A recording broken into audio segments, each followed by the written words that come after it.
Hello, Bright Lights. Welcome to another episode of Abuse Recovery Success. I have with me Taylor Wood here for part 2 of an amazing episode where she really shares with us her journey from childhood and on. And now, today, we're going to talk a little bit about loss and what's happened with you since really May. In her previous episode, she talked a little bit about what it's like to be on the other side of addiction and growing up in a household where that was prevalent and what it was like and her journey and all the way up until today working for me and being such a huge part of my life. So Taylor, why don't you dive in and just tell us a little bit about, I think you left off where your mom was in the hospital, got better for a month, and then, Yeah. It's kind of hard because I haven't really talked about it much. Because this happened, I think 7 months ago now, or coming up on 7 months ago, but she was good, she was better, she was sober, I know, and then it just kind of all got taken away, nobody was expecting it, and she just kind of passed away in her sleep. And I remember I was at work when I got the call, and I just felt like I wasn't real. It just didn't feel real. Sorry. I don't know. It's just hard to explain, but I had to tell my sister she was sleeping, and I had to go home and I had to wake her up and I had to tell her. And it's just all of this, I remember it so vividly. I remember how long I was at work after I got the call, how long it took me to just be able to drive, how long it took me to get to her, and waking her up, and the car ride to my dad's house, and getting there and there being ambulances there, and my family started showing up, and seeing her in the room, and just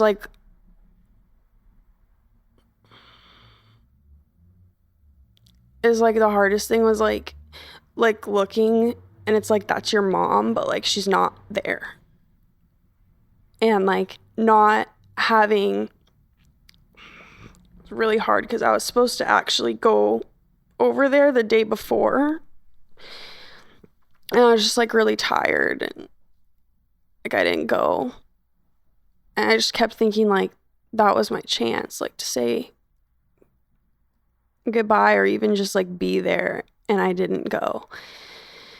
And so all these emotions are rushing through me as I'm seeing this, and I just lost it, for a few days. I couldn't really think about anything but that. And then I kind of woke up, I think it was the second or third day after it happened, and I was okay, well, what do I need to do now, And so I started planning a funeral, started making funeral service things, and putting pictures together, making a video, pouring everything into that because I couldn't think about what had just happened. And I was really mad. I was really mad. I was there's no way that I thought we were good now, and everything just caught up. All the damage that was done, it was just done, and there was no going back. And this was just it now. After all of those years of all of this, I felt nothing good came out of it. It just ended in the worst way. I know when you told me about it, you mentioned being there and seeing the pain that your father was in when, he had been with your mom. They were together for quite some time, correct? Mm-hmm. They had just celebrated their 20-year anniversary the month before. And I feel for him because he was next to her when she died, and he didn't know, you're sleeping. and you wake up and the person and I put myself in that position, like, and you would probably feel guilty because you could have woken up and like done something. But so he felt really guilty, and it was just really awful to see, like, you know, they were taking her body, like he wouldn't let her go. And that was like one of the really hardest moments. And your sister was there, and how was that? Yeah, it was awful. It was just awful. All of us really couldn't stop. Mm-hmm. You know, like, if, you know, and there's a lot of people out there. I would never wish anybody to know what it's like. But if you do know what it's like, you just can't catch a breath. Like, and we were like that for a long time.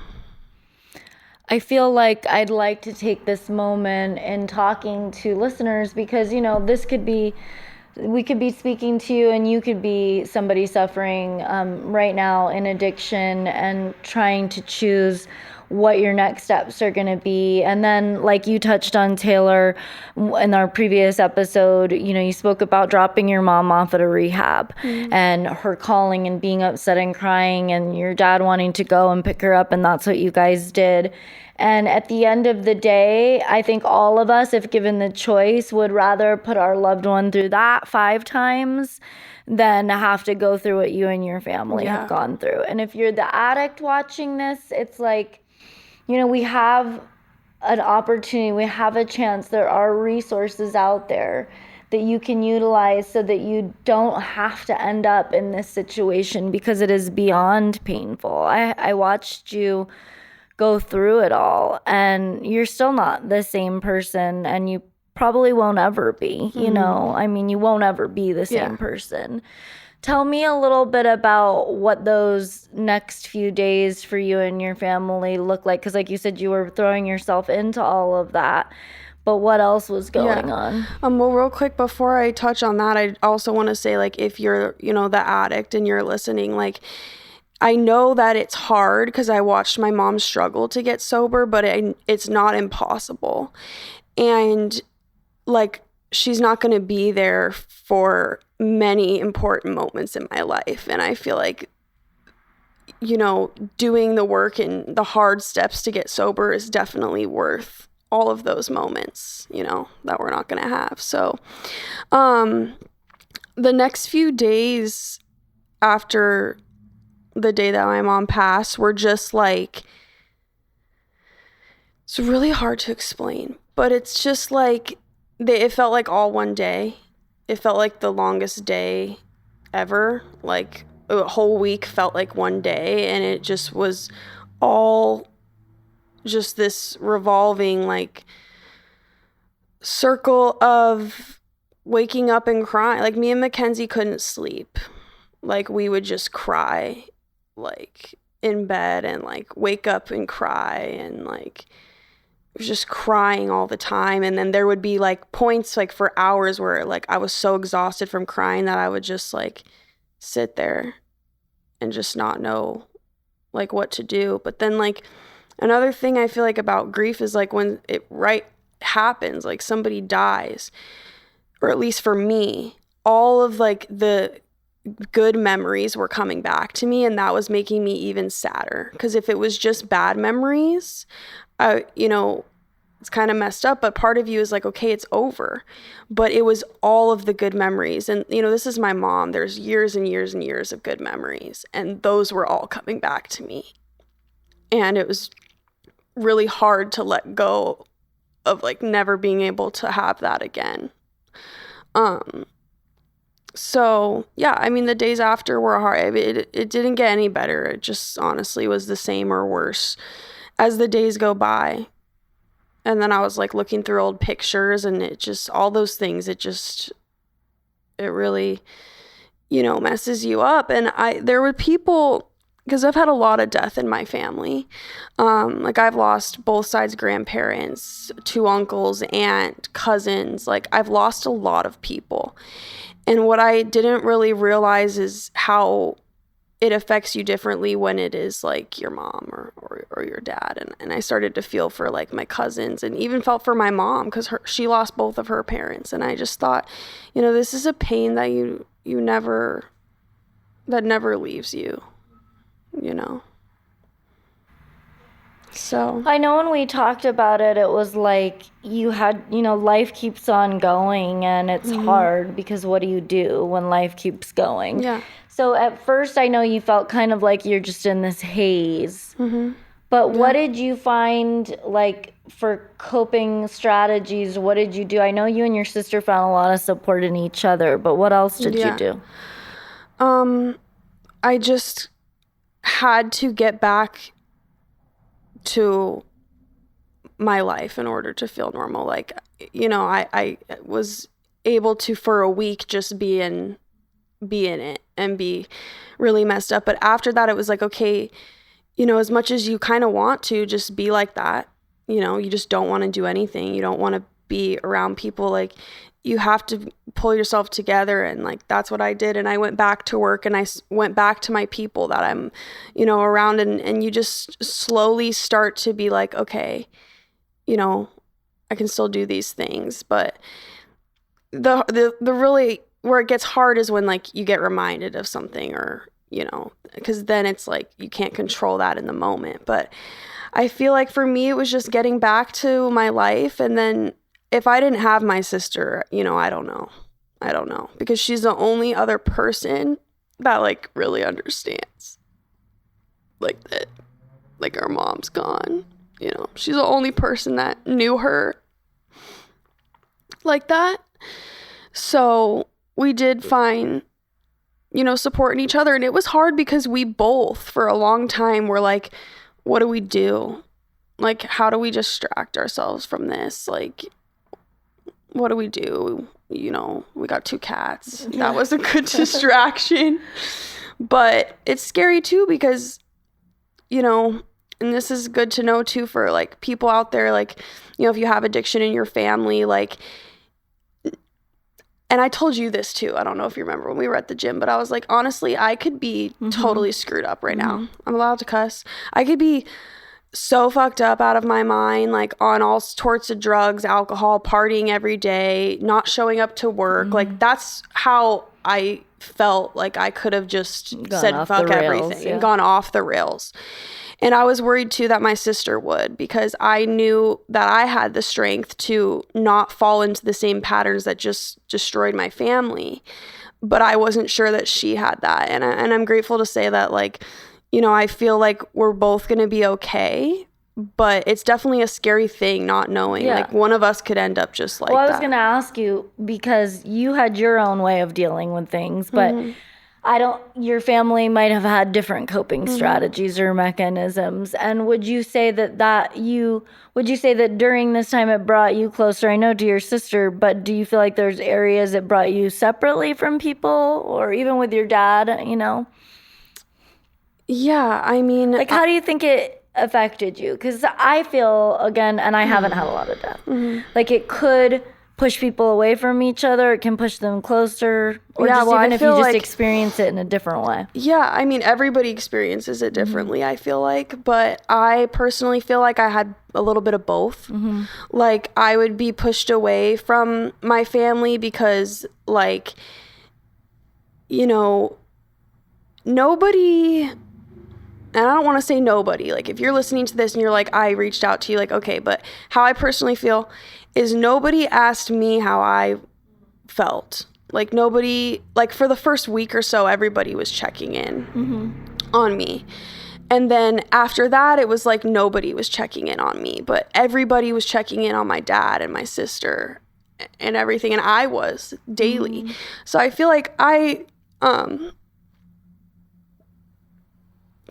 I know that hurt you. Yeah, because like I already felt like that my whole life, like just alone, and like nobody cared about what I was going through, and I was always trying to like help everyone else. And it was like that again, but like the scenario was 10 times worse, because like I lost my mom, and like people cared for a minute and then they didn't anymore. And I just that probably pushed me away from some people. It's just a horrible thing. What would you recommend to someone who is trying to help someone that's been through a loss? Like, what would be a couple key points you'd say that is good for them to do? Well, it's hard because everybody responds differently. Like, there are people who probably like don't want to talk to anyone, and I was like that for a point of time. I didn't want to talk to anybody, but even just having someone just being like, literally just, hey, just checking in, here for you. Number one, I would think one thing that I think was really annoying you in the beginning was like when people complain about their bullshit to you, and you're like, are you freaking kidding me? What I'm going through right now, you're saying that nonsense to me. So I think a big thing would be know your audience, right? Like, I don't want to, make people feel like either like their problems they couldn't, problems don't, everyone's problems matter. But when you're, crying or venting to me about something ridiculous, and it's like, my mom just died and you've barely checked in on me, it's like, I don't want to hear from you. Sure. Like, I don't, because you don't give a shit about me. But no, I would just say like, sorry, I would just say like checking, like literally just, hey, just checking in, hope you're good. So you talked a little bit about, breaking the chains of addiction with your family, and just that it can run in our blood, right? It's very genetic. And, that made me think, like, what are some thoughts? Because, like, for me, I think I've told you, and my children vary in ages. They're 20, 16, and 9, but they're all swearing to never drink. They're really hardcore about it. And I know you drink sometimes here and there, but, like, what is your thought or recommendation to someone else who is, either listening to the podcast because they have someone in addiction or it runs in their family? What are your thoughts on it? Because you're still evolving. I mean, you're 21. So what are your thoughts right now on it? Well, right now, and I don't know if it's going to be like that forever. It's just really fresh for me. Like, I'm not at a point where I'm like, I never want to take a sip of alcohol again, but I don't, like, I know the signs. Like, if I was drinking and getting blacked out, like a blackout drinker, or if I was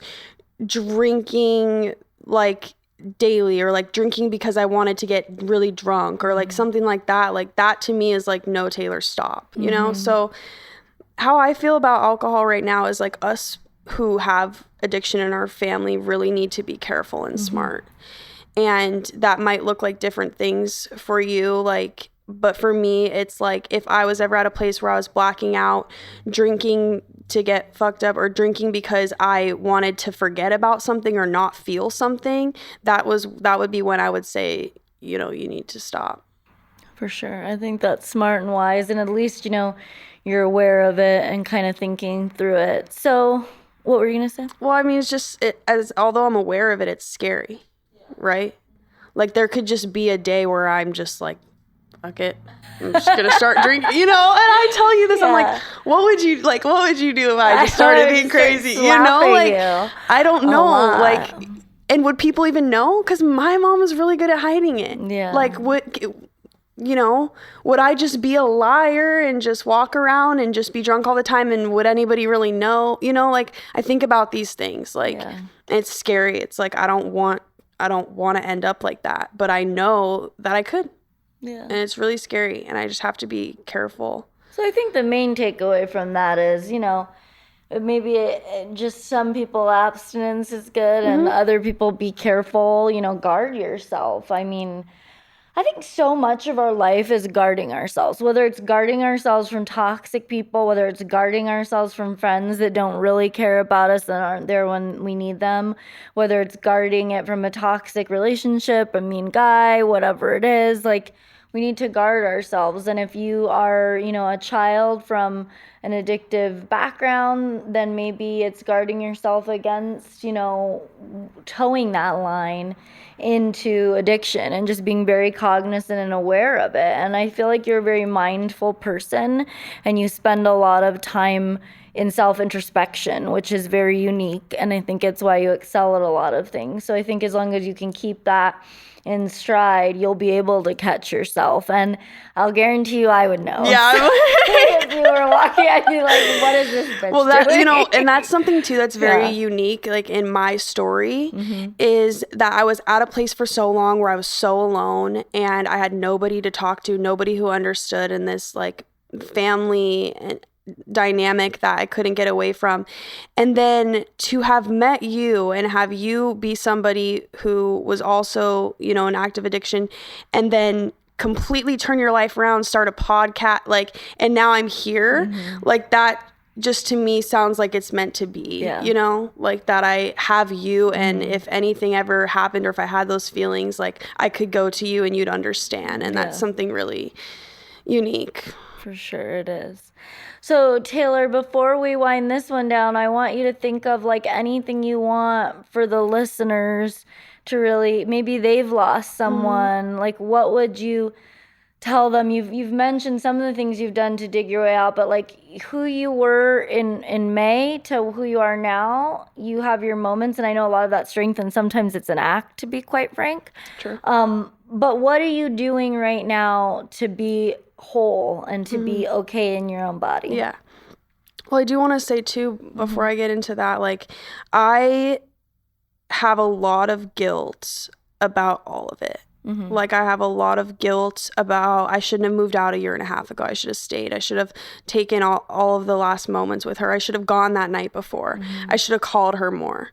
And you can't live in the guilt of it because it's just really hard. And so I try my best to just like give myself a break on that end. Like, once again, like it's not all my fault. Like I did what was right for me in the moment.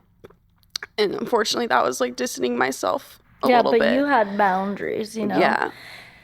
And I just feel so much in here because it's like I'm a mom and I put my kids through a lot in my active alcoholism. And had I departed from, whether I drove drunk and got in an accident and died, like whatever might have happened to me, what would break my heart 10,000 times worse than it would already be broken leaving my children would be to know that I left them behind and that they are feeling guilty or that they are in pain because they are blaming it on themselves. That would just burn me up. And I would already be feeling, and so I can really say, I would already be feeling so sad I didn't get to be there for your wedding, do all these things, that I wouldn't want you to feel that way. Yeah. And I would not agree with you. Yeah, and I think about that too. I'm like, would she want me to feel this way? And sometimes I don't know, but I feel like you said, yeah, sometimes I totally put on an act and no one would know. But I'm just completely shutting out everything bad. And sometimes I let myself feel those things. But really, the best advice I have is to just keep going, because you can stop yourself and get, very sucked into like, maybe drinking or doing, you're trying to numb the pain, or just get even sucked into just feeling so guilty. You just want to sit and cry. Like you just have to keep going. And that's what I'm trying to do. But I definitely have like hard moments, like, she's gone and I have to live with that and everything that came before that. But you just keep going. Because, your life is worth living. And, someday maybe you're going to have your own family, Yeah, and I want to do it differently. Yeah.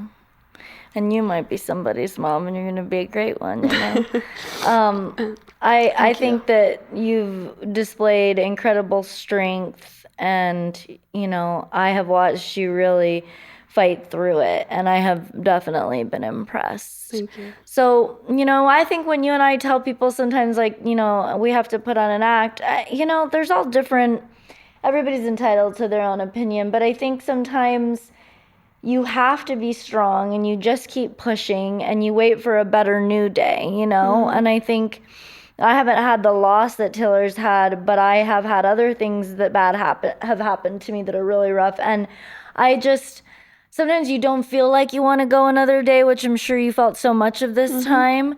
And it's like, but then something maybe you put on an act for a day or two, and then something kind of cool or amazing happens, and you're like, I'm sure glad I'm here for that.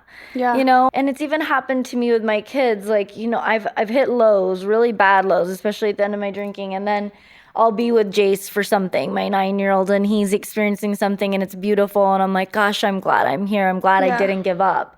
But sometimes it took a little bit of faking it. I know some people don't believe in the fake it till you make it, but I know it's helped both of us at different I mean, points. I feel like, you know, it's not even, I feel like it's faking it. Like, you're faking that you're okay, right? But you're doing what you want to do. And for me, it's work. And I, go to work, and, at the first couple weeks were hard. Like, somebody would mention it, or I'm sorry for your loss, and I would kind of lose it a little bit.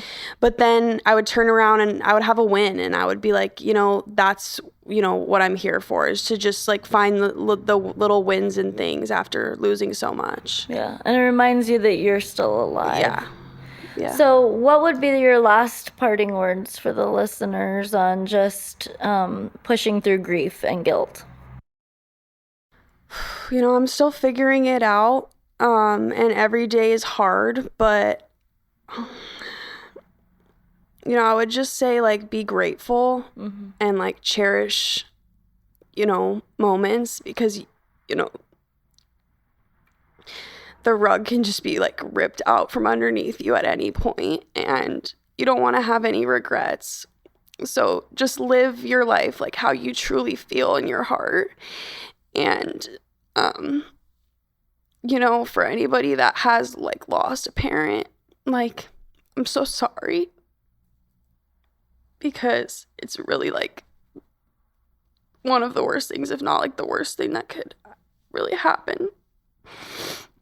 But just, be true to yourself and just keep moving, and try not to, like, let the darkness of the whole situation take over, because it can. I've seen it, and I'm just trying to stay out of it. Yeah. And I think you're also, you are living, and your mom would want that, and your mom can be proud of you from the other side, and I like that you said don't get stuck in the darkness, because so much of life is light or darkness, and we choose to stay in one space or the other, and we can always choose light. And so with that, I'm going to conclude this episode. Thank you, Taylor, for being with me today and sharing this part of your journey. I'm hoping that maybe, in a year or two, we can have another episode and you can talk a little bit more about how you've grown, and hopefully life has handed you some better cards. Yeah. But thank you guys for being a part of this episode, where we really got to hear a little bit more about Taylor Wood and her journey through both addiction in her family, and then now facing quite a catastrophic loss and digging her way out to the light on the other side. If you guys want to catch up with previous episodes, you can always find more at abuserecoverysuccess.com. You can follow me at April_the_hills on both Instagram and TikTok, and you can also find YouTube episodes on April Hill on YouTube. Thank you guys. Stay light bright.